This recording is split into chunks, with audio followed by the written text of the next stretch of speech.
Et yo YouTube, salut les invocateurs, salut les invocatrices, c'est JQ. Donc petite vidéo siège, ça fait un moment que j'ai pas donné signe de vie.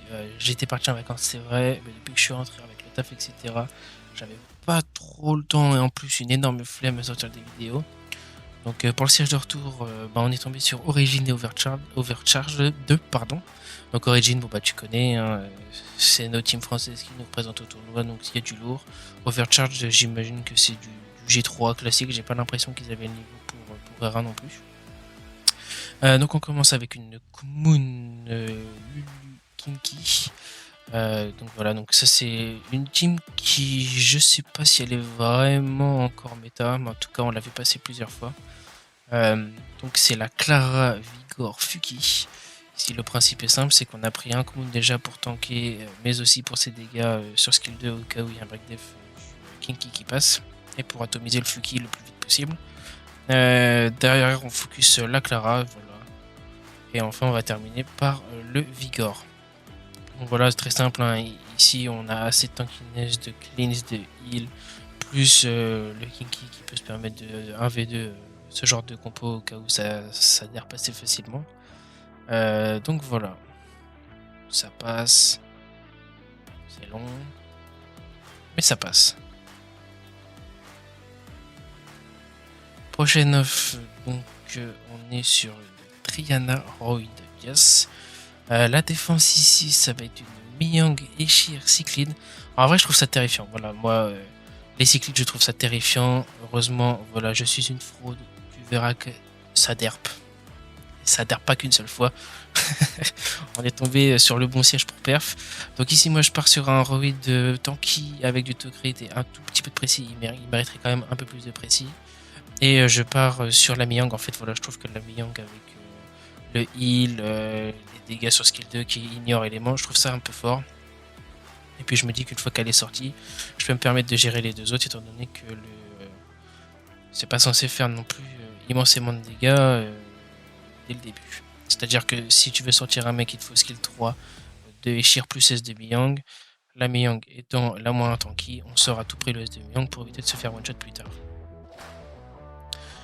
Voilà, donc ça se passe. Tu remarqueras que les cyclides ont l'air d'être sans res, donc c'est pour ça qu'on a besoin d'un peu plus de précis sur le Roid. On s'est passé plutôt tranquille pour cette offense là. Voilà, le pixel HP là, aïe. Et dédicace à Bara bien sûr. Ensuite, donc on a lancé une Pulver Camellia Windy. L'off, je la recommande pas non plus, hein. C'est-à-dire qu'il y a encore eu un terme de la cyclide. Celui-là, j'étais même pas au courant, je l'ai pas vu. Voilà, donc si sur cette off, si la cyclide T1 te met à mal, par exemple, la petite Abelia, je pense que tu es très très vite dans la merde, donc c'est pour ça. Ici, la tech, c'est d'essayer de légumiser le Théomars via des slows, des gels, et d'utiliser le passif, enfin le skill, Bolverk, le passif Bolverk sur les deux de gauche, pour terminer sur le Théomars. Ici, donc tu vois qu'on a commencé sur la cyclide, mais je vois une ouverture se fait petit à petit sur le Gelnir, donc je vais switch focus. Ici voilà, dommage que le Gelnir est pas souvent, on aurait pu avoir 5 stacks, mais c'est pas grave, ça nous suffit pour le mettre mid HP. Voilà, en face donc ça a plus ce qu'il faut pour sauver le Gelnir, voilà, il n'y a pas de bulle. Moi j'ai mes 5 stacks, donc je vais pouvoir le mettre à 1 HP et le terminer. Une fois que le Gelnir est terminé, il n'y a plus de sustain, c'est quand même censé être plus simple. En plus, le Théomars continue à se prendre des petits stuns de la, des petits gels de la Amelia. Merci Amelia. Voilà. Donc, je pars sur le mec qui a pas de bulle, hein, pour optimiser la perte d'HP. Surtout, voilà, je crains plus trop rien, on va dire, si ce n'est des immenses procs en face. Et ça tombe. Donc ouais, off peu recommandable parce que sur terrain ça peut vite partir en couille. Ensuite, donc une commune Lorraine, donc on a relancé la même défense. Mes collègues utilisent plutôt une Lorraine Swift. La vérité, c'est que j'ai 0 Swift, hein. Voilà, je me débrouille avec mes moyens du bord. Une énorme fraude parce que cette fois-ci, c'est le Vigor carrément qui n'est pas ruiné. On remercie comme tout buzz pour ce siège donné, en tout cas pour mes offenses. Donc ici, switch focus, hein. On a vu que le Vigor pouvait tomber, on l'a tombé directement. Et ensuite, on est parti sur la Clara, puis sur le Fuki. Triana Roid Diaz, c'est reparti pour la Miyang. Cette fois-ci, tu remarqueras que paf, paf. Il y a eu double résistance sur 3, donc je pense que la Mi-Young a un peu de raise. Mais j'ai pas l'impression non plus parce que le Dias sous glancing d'ailleurs, attends, je suis en train de voir ça. Le glace sous... Ah non, non, non. Ok, je crois. Non, bah non, c'est pas grave. Donc en gros, ça a l'air d'avoir un peu de raise. Ça nous embête parce que notre build n'a pas beaucoup de précis. Par contre, voilà. Même en étant full HP sans dégâts crit, ça tape un peu. Donc merci. Cette fois-ci, on est tombé quand même sur des mobs beaucoup plus offensifs quand tu vois que la cyclide a mis 7k sur le skill 1. C'est plutôt chiant. Là, ouais, c'est du 1000 par hit. Oh, en vrai, non, le skill 1 doit avoir des ratios de fou. Hein. Le skill 1 doit avoir des ratios de fou, je pense. Ce qui fait qu'on va perdre notre Diassin, malgré qu'il soit tanky, plus qu'il y ait le passif qui n'a pas l'air de marcher, j'ai l'impression. Peut-être que j'ai une connerie pour le passif, peut-être qu'il se cultive pas sur lui, comme les molly, je sais pas quoi, mais en tout cas, voilà. Donc là, on a commencé à flipper quand c'était du 2v2, mais avec le Roid, on arrive à contrôle et surtout à proc pour terminer le pixel HP. Ensuite, en 2v1, oui, c'est possible, mais ça va, faut la calmer cette cycline. Donc c'est passé tranquillement. Pas tranquille. Résistance, hein. Trop de résistance. Faut que je mette beaucoup plus de précis sur le Roid, quitte à le max, quitte à le caper en fait. En le capant, je risque de perdre. Bon, c'est pas grave. Prochaine offre, donc une Jeanne Léo Elena. Je sais que cette offre fait crier pas mal de gens. Depuis qu'Elena s'est fait nerf via le. C'était quoi? C'était le patch Reloaded qui a modifié les jauges ATB, etc. Donc Elena n'est plus si fiable que ça. Moi je continue d'utiliser, moi je l'aime bien ma petite Elena. Je l'ai runé, je l'ai skill up, c'est pour l'utiliser. Après c'est vrai que si on me contraint à utiliser un autre mob, j'utiliserai l'autre mob. Pour l'instant, je l'aime cette Elena. Surtout voilà, c'est clair, il a fallu 3 skills de GG. Prochaine offre, donc une Dominique Riley robot. Ici donc c'est parce que le robot pour tanker le Qianlong, essentiellement vu que la maudit, bon bah ça tape pas.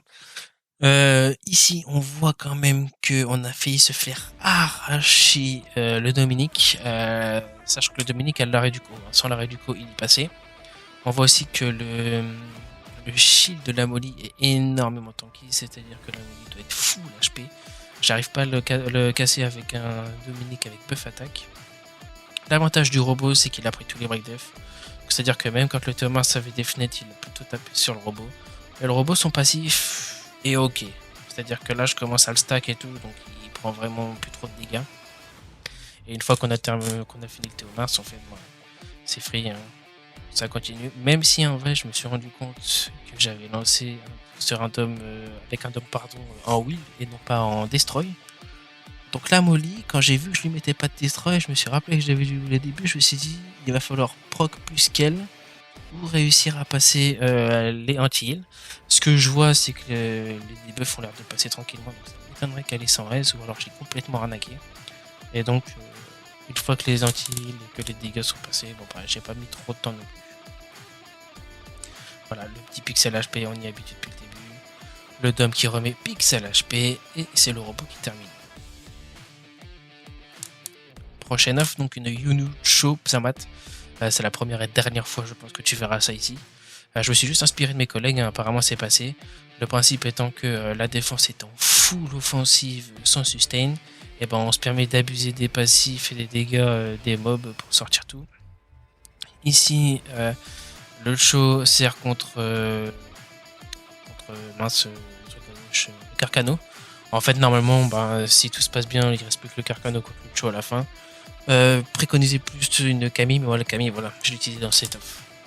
Donc cette offre, c'est sur une Tessarion Windy Camille, donc contre une Gelnir cyclée Tessarion Théomars, pardon. Donc ici, j'ai décidé de partir sur des builds un peu plus dégâts crit pour la Camille. Si j'avais eu les runes pour le Tessarion, je l'aurais fait aussi. Ici, le principe est simple, c'est qu'on essaye de légumiser au maximum les Théomars avec les slows, le gel, etc.